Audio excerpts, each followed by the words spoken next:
course, I would love to host a fan meeting in the future.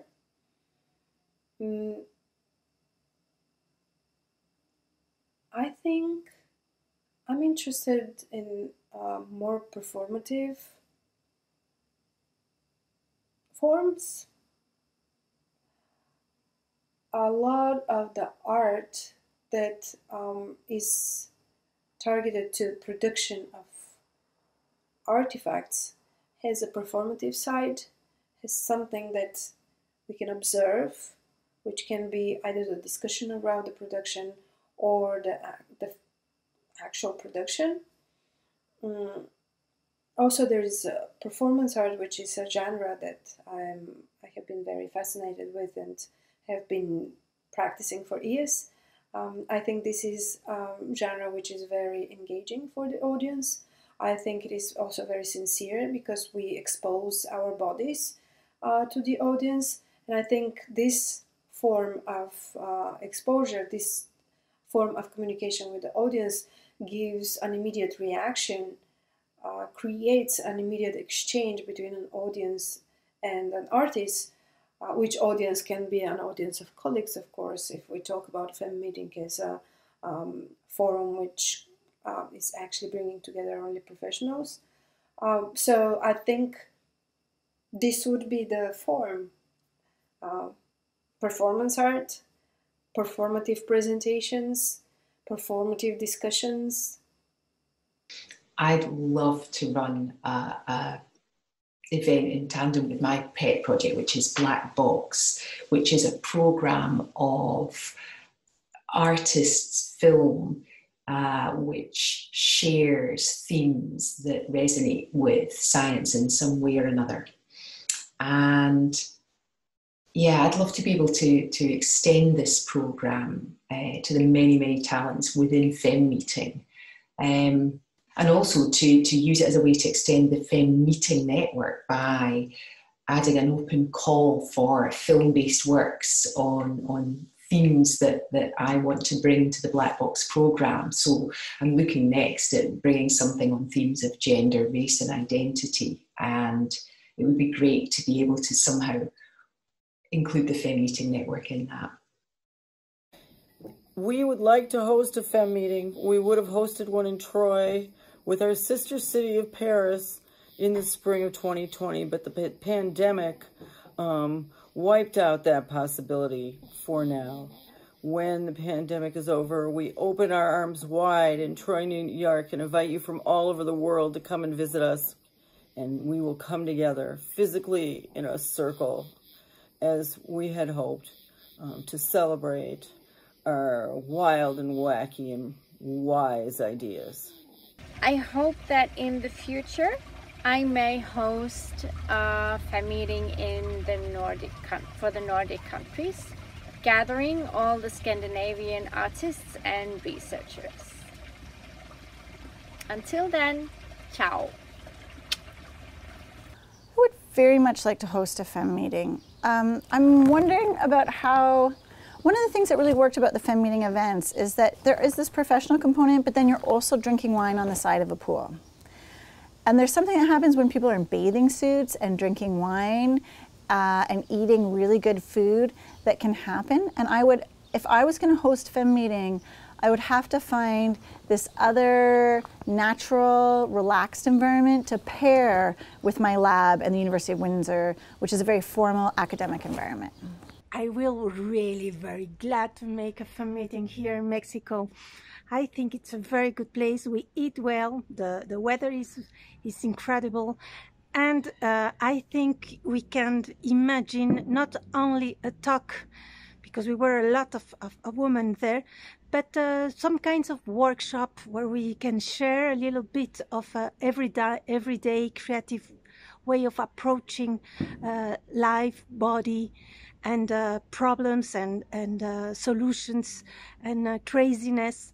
So I think we can make here like a residency a little bit maybe longer, or just having some other options to interact in a creative and not only in the meal and when you share your work with the others, because I think we all keep in our heart like I want more, no? So having those kind of time space just to put a slow motion in our life and can share it with others can be really a good advance, because we can also have some proposal, because it's very difficult when you are a lot of persons, in this case women, who want to have a voice, a common voice, a collective voice.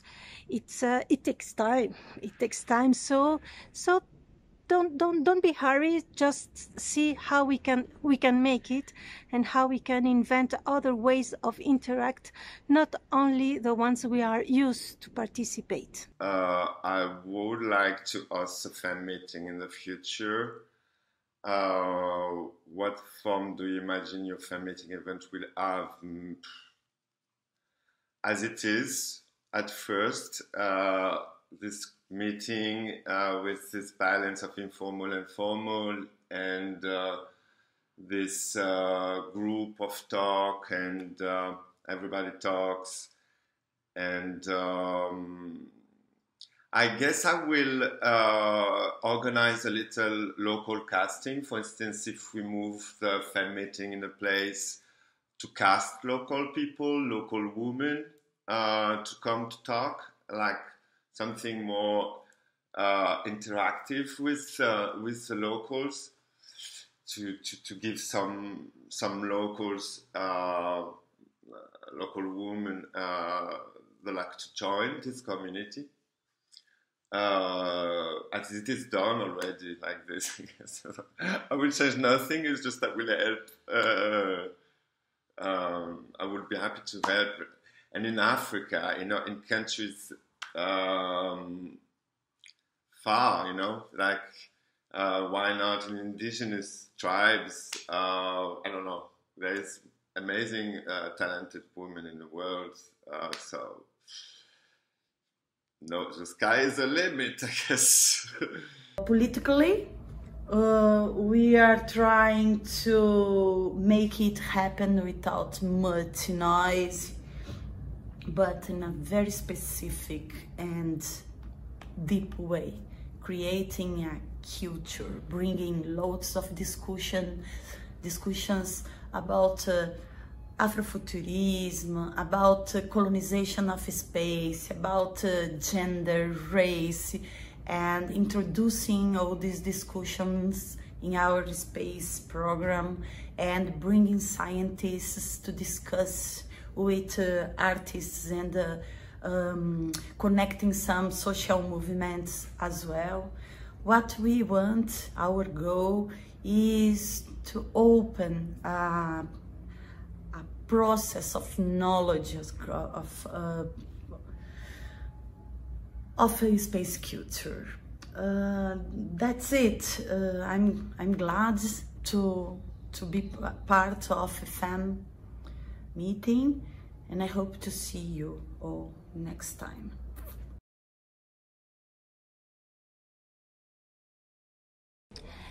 What I loved of fan meeting, it's that space is open.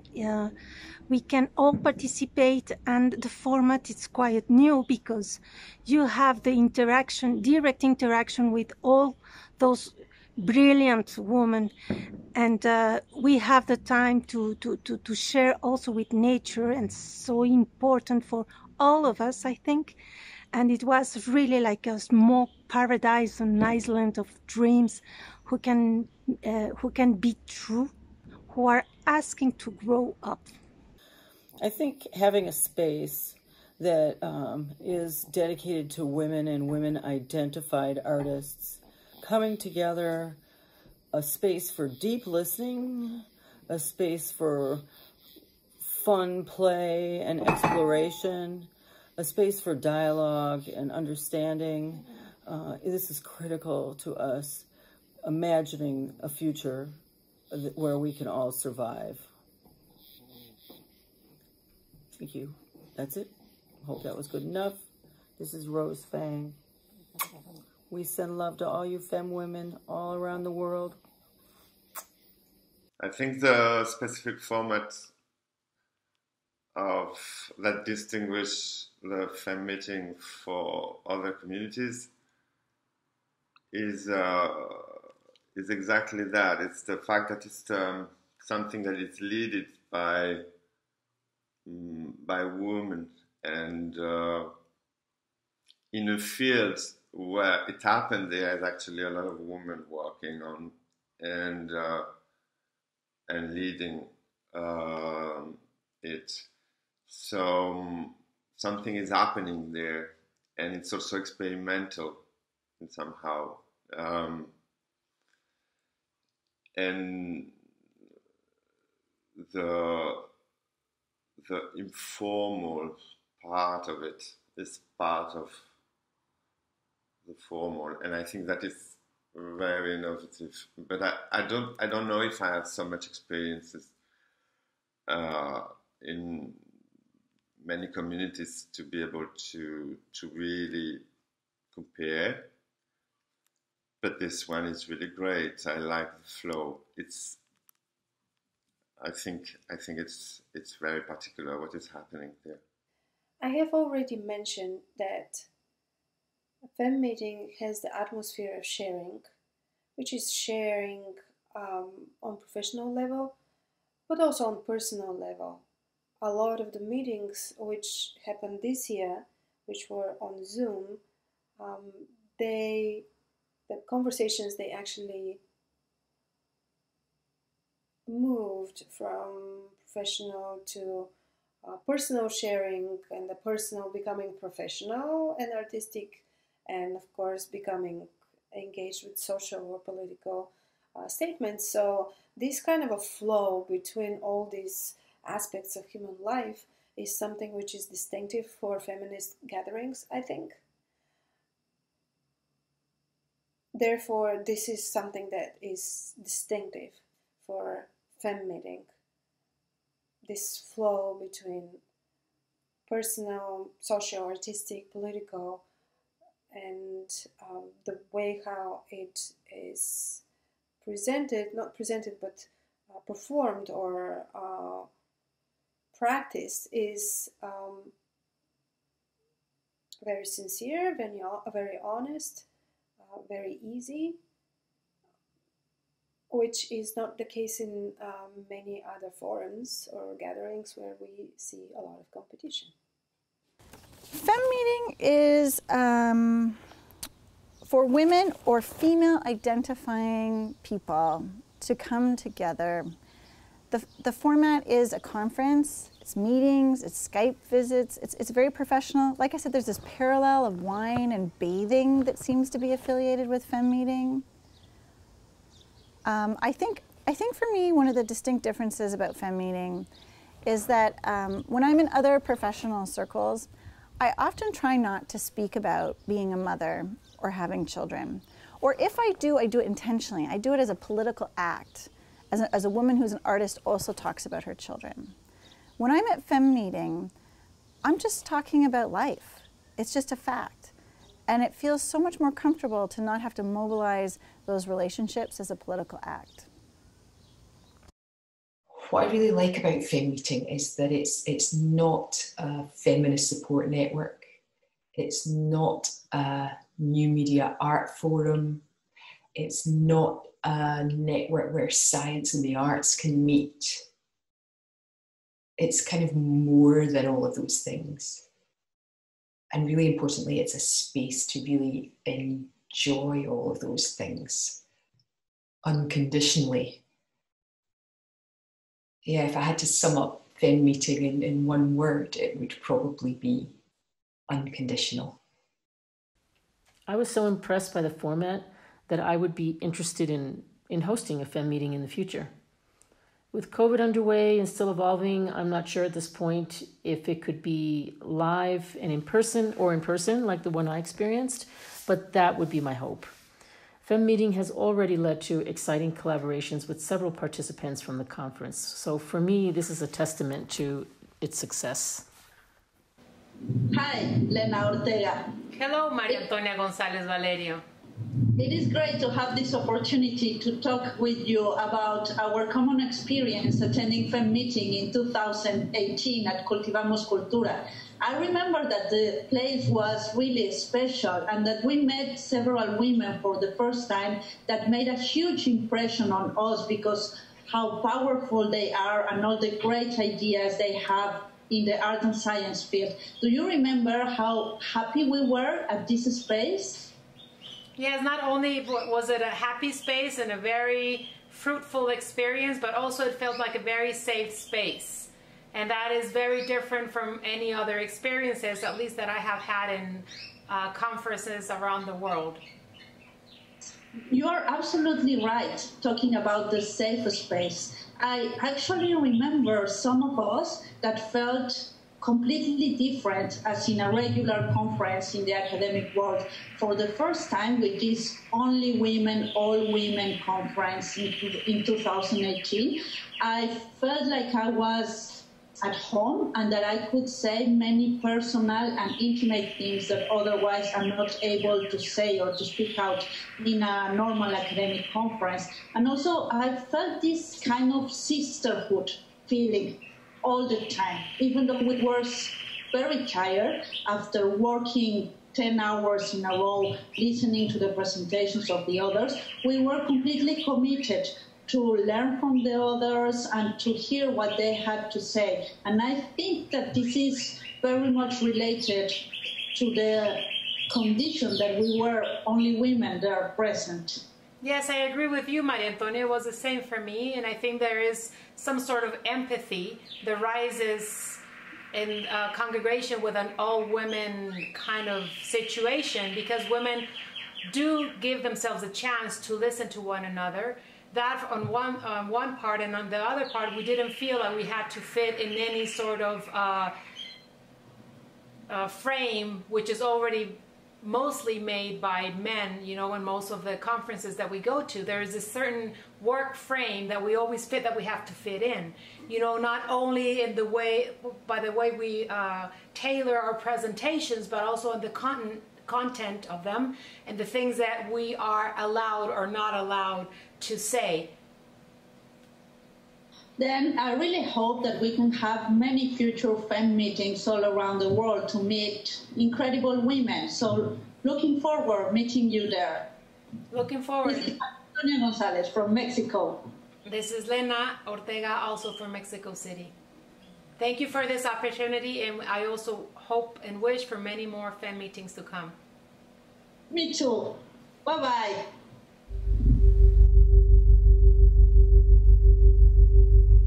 I'm Branda Miller. I'm the Arts and Education Coordinator at the Sanctuary for Independent Media in Troy, New York, and I'm a professor of media arts at RPI. And I am honored to be part of this community. Thank you, all of you. Lots of love. I'm Louise Mackenzie, and I'm an artist and researcher based in the UK. My name is Buriana Rosa. I'm a professor in the Department of Transmedia at Syracuse University, New York. But I'm also a Bulgarian artist. I was born in Bulgaria and have been living in the United States since 2005, but actively participating in the art world with my work, not only in the United States, but in Bulgaria and in Europe and around the world. Therefore, I identify as a transnational artist, born in Bulgaria and currently living in the United States. So I'm Minerva Hernandez. I'm from Mexico, and I'm from the collective Arte Más Ciencia, Biocénica y Xochimilcas Disidentes. My name is Hege Tapio. I come from Stavanger, the oil capital of Norway. Some of you might know me as the director of IOLAB Center for Future Arts, or as the curator for Article Biennial, or maybe as the artist that challenged the oil industry by making her own biofuel under the brand Human Fuel. My name is Dr. Lila Moore. I'm an artist, filmmaker, lecturer, and theorist. I work at the Aleph Trust in the UK, where I teach on the Master of Science program.